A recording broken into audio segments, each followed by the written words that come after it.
안녕하세요, 유리쌤입니다. 오늘은 제 처음으로 인터뷰 영상을 가지고 왔는데요. 근데 이제 9월 모의고사 이후로 여러분들이 시험을 잘 본 친구도 있고 못 본 친구도 있는데 이게 못 본 친구들이 특히 되게 좌절하고 되게 우울에 빠져 있어요. 그러니까 왜냐면 시간도 얼마 안 남았는데 이 시간 동안 공부해서 뭐가 나아지겠냐, 오르겠냐, 그 국어는 결국에 내가 해도 안 되는 거 아니냐, 막 이렇게 좀 절망에 빠져 있는 친구들이 있어서 사실 그게 아니거든요. 9월 이후로도 노력하면 충분히 많이 올릴 수 있고 수능 때 최고점을 받을 수 있거든요. 근데 내가 이렇게 계속 얘기를 하는 것보다는 백문이 불여일견이라고 실제로 그걸 경험한 선배들의 이야기를 들려주면 좋을 것 같아서 제가 이런 컨텐츠를 마련해보게 됐어요. 제가 오늘 부른 선배는 제 작년 수강생이고요. 제가 다 얘기하면 좀 재미없을 수 있으니까 선배한테 좀 질문을 해볼 건데, 사실 이제 우리 선배는 수능을 3번이나 봤어요. 그쵸? 수능을 되게 여러 번 봤는데 재수 때까지만 해도 수능 성적이 국어가 5등급이었어요. 그쵸? 네. 5등급이었고 삼수했을 때 저를 9월쯤에 만났잖아요. 9월 모의고사 당시에 성적 또 얼마였죠? 9월에도 5등급을 받았습니다. 네, 그러니까 되게 이게 정책이었던 거지. 계속 그 4등급, 5등급을 왔다 갔다 하면서 얼마나 또 고민이 많았겠어요. 나 이제 대학 가야 되는데 계속 등급이 머물러 있으니까. 그렇게 이제 슬럼프에 빠지다가 그때쯤 이제 저를 만났죠. 근데 이제 사실 되게 드라마틱한 결과가 나왔어요. 그래서 작년 수능 때 몇 등급 받았죠? 2등급을 받았습니다. 맞아요. 그래서 작년에 이렇게 2등급을 받았으니까 5등급에서 2개월 만에 2등급으로 오른 되게 드라마틱한, 여러분들이 되게 원하는 그런 결과잖아요. 그래서 오늘은 이 선배의 얘기를 들어보려고 합니다. 자기소개 한번 부탁드릴게요. 안녕하세요. 저는 국어 만년 4, 5등급을 받던 학생이었다가 9월 때 유리쌤을 만나서 수능 때 2등급을 받고 홍준관대학교에 입학한 남가현이라고 합니다. 반갑습니다. 여러분들 이런 사례 되게 불가능할 거라고 생각을 하는데 사실은 진짜 마음만 먹으면 다 할 수 있거든요. 그래서 오늘은 제가 어떻게 이렇게 드라마틱한 결과를 얻게 되었는지 몇 가지 좀 질문을 해보려고 합니다. 나도 개인적으로 되게 궁금했어.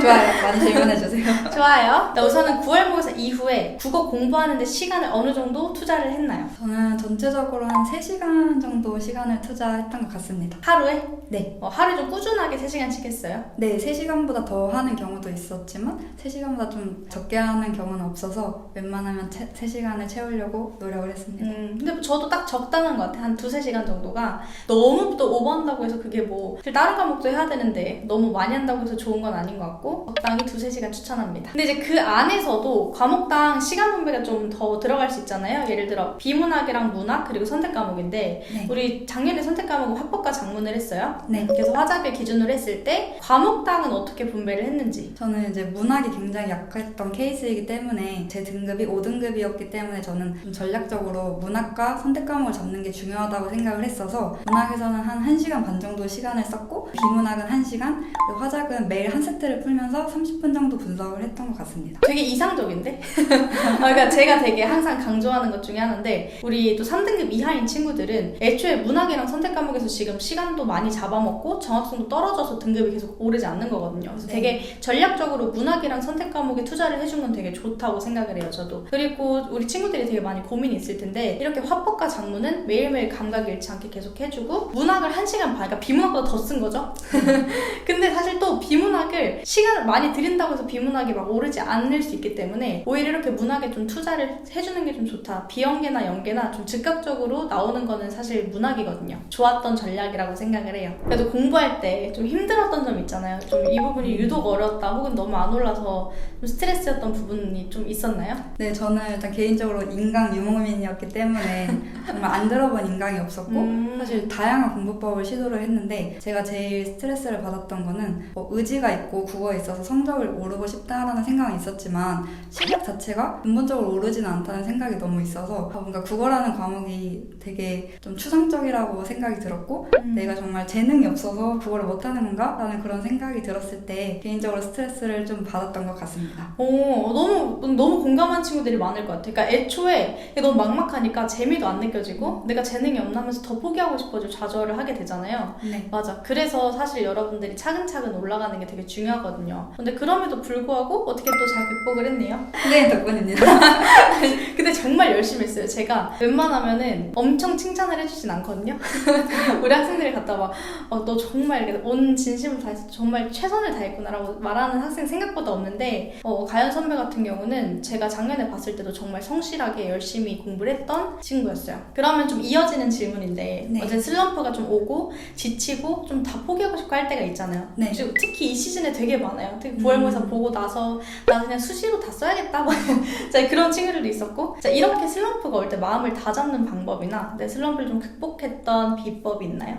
저 같은 경우는 일단 삼수를 했기 때문에 재수 실패했던 경험이 삼수를 할 때 굉장히 많이 도움이 됐었는데 저는 굉장히 감정 기복 있는 사람이었어요. 그래서 성적 하나 때문에 일희일비하는 성격이 있었고 감정의 기복이 심해서 그게 이제 공부까지 지장이 가는 성격이었는데 사실 감정이라는 거는 계속 왔다 갔다 하는 거고 좋았다가도 나빠지는 건데 제가 그거 하나 때문에 저의 공부에 영향을 미쳐서 결과가 나쁘게 되면은 너무 후회한다는 거를 제가 재수 때 경험을 했어서 그런 것들에 집중하지 않고 그냥 오로지 공부에 집중을 해서 성적을 오르자라는 생각으로 임했던 것 같습니다. 또 우리 다음 질문인데 친구들이 국어 시간 단축에 엄청나게 신경을 많이 쓰고 있어요. 도대체 시간을 어떻게 줄일 수 있냐. 그리고 사실 시간을 줄이는데 어떤 정해진 방법이 있다기보다는 많이 하고 실력이 오를수록 시간이 좀 자연스럽게 줄기도 하잖아요. 네, 맞아요. 근데 그래서 어쨌든 뭔가 나는 이 부분이 좀 도움이 됐다. 시간 단축하려면 좀 이렇게 해봐라. 추천하고 싶은 방법이 있나요? 저는 일단은 유리쌤이 굉장히 문화 EBS를 강조를 하시는데 정말 맞는 말인 게 실전에서 사실 EBS 연계가 되고 안 되고에 따라서 시간에 대한 세이브가 정말 중요하거든요. 그래서 저도 작년 같은 경우에 EBS 연계를 정말 열심히 했기 때문에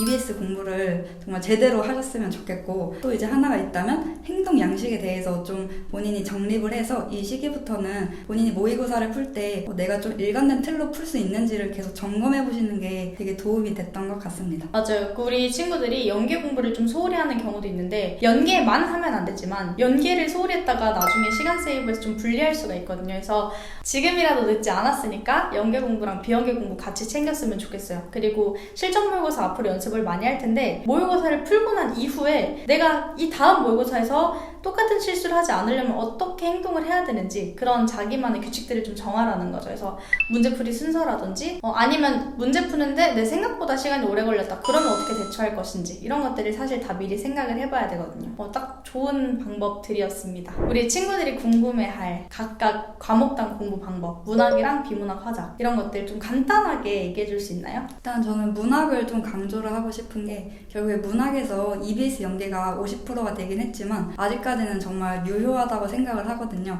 그래서 EBS 연계 공부를 틈틈이 하셨으면 좋겠고 또 개념화 같은 것도 계속 이제 빠뜨릴 수가 있기 때문에 기출 분석을 하면서 어떤 평가원의 그 논리 같은 것들을 좀 익혔으면 좋겠고 비문학을 말씀드리고 싶은데 사실 저도 국어를 그렇게 잘하는 편은 아니었어서 비문학이 많이 어려웠어요. 여러분들도 많이 비문학이 어렵겠지만 비문학에서는 결국 문단별로 하고자 하는 말들이 꼭 정해져 있기 때문에 유리쌤이 설명하시는 것처럼 키워드나 좀 핵심 문장을 나만의 언어로 바꾼다는 식으로 좀 글을 읽으면 되게 도움이 많이 될 거예요. 결국에 하고자 하는 말은 굉장히 간단하지만 그 표현들이 어렵기 때문에 비문학이 어려운 거잖아요. 그러니까 그 표현들을 내 언어로 쉽게 바꿨을 때 결국에 이 말이 이 말이구나 하는 식으로 좀 공부를 하면 도움이 되지 않을까 싶습니다. 화작 같은 경우는 선지 같은 게 계속 반복되는 선지가 많기 때문에 기출을 보면서 저는 자주 나오는 선지들은 미리 좀 노트에 정리를 하면서 익혀두고 이런 식의 표현이 나왔을 때는 이런 식으로 선지가 대응이 되는구나를 익히면서 화작도 대비를 했던 것 같습니다. 화작도 선지 대충 보고 넘기지 말고 저는 틀리거나 좀 헷갈리는 선지들을 다 노트에 써놓으라고 하거든요. 근데 이제 다 자기가 되게 사소한 실수인 것 같아도 정리를 해놔야 내가 이제 똑같은 실수를 좀 피할 수가 있다. 그리고 비문학도 아까 되게 좋은 말 해줬는데 그러니까 한 문단을 보고 이 문단에서 핵심적인 내용이 뭐였는지를 적어도 한두 문장으로는 요약할 수 있어야 내 머릿속에 남는 게 생기거든요. 그러니까 예를 들어 이번 9월 모의고사 때도 유류분 지문인데 유류분이 뭔지는 알아야 될 거 아니에요? 그렇게 하고 뭐 기술 지문에서 중요도 적합도 나왔는데 중요도가 뭔지 적합도가 뭔지 이런 거는 사실 다 알고 가야 되거든요. 근데 우리 친구들이 이 핵심이 되는 개념들을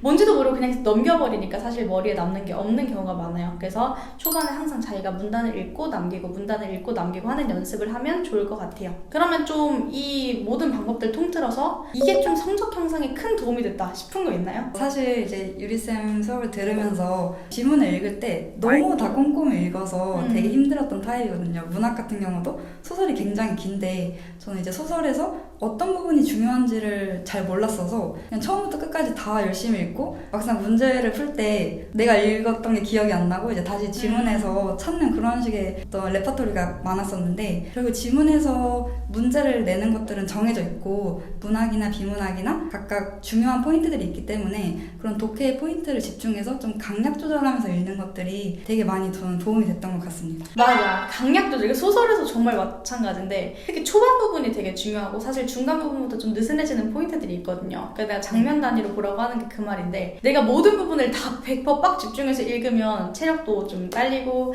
내가 또 다 들어오지도 않아 머리에. 그러니까 뭐가 좀 더 중요하고 덜 중요한지 사실 판단을 하면서 읽으면 좋거든요. 근데 사실 이게 하루아침에 되는 건 아니고 정말 꾸준히 많은 작품을 보면서 연습을 해봐야 되는데, 저는 좀 추천하는 방법은 그러니까 해설지랑 꼭 좀 비교를 해봐라. 그러니까 내가 그냥 멋대로 보고 해설지도 안 보고 막 넘기는 경우가 많거든요. 근데 분석할 때는 내가 제대로 본 게 맞는지, 그러니까 해설지에서 얘기한 근거와 내가 찾은 근거가 일치하는지 이런 것들을 봐야 되고, 근거로 활용된 부분과 활용되지 않은 부분들이 있잖아요. 그래서 내가 근거로 활용되지 않은 부분들을 너무 불필요하게 읽은 건 아닌지 이런 식으로 계속 좀 비교 대조를 해보면서 연습을 하면 좋아요. 우리 친구들이 체력이 너무 안 좋다고 막 아프고, 또 아픈 친구들 너무 많고 공부하다 너무 힘들고 막 그렇대요. 혹시 뭐 체력 관리 꿀팁이 있나요? 사실 저도 진짜 저질 체력이었기 때문에 저는 이제 환절기 때 비염이 굉장히 심했어서 공부에 정말 많은 지장이 갔었어요. 근데 저는 이제 운동을 하는 걸 추천을 하지만 저도 운동을 안 했기 때문에 사실 뭐 할 말은 없고, 기본적으로 잠을 조금 어느 정도 자는 게 중요한데 일찍 일어나는 것도 중요하지만 잠을 조금 일찍 자는 게 중요하지 않나. 그래서 저도 최소 1시 전에는 좀 자는 걸 추천드리고,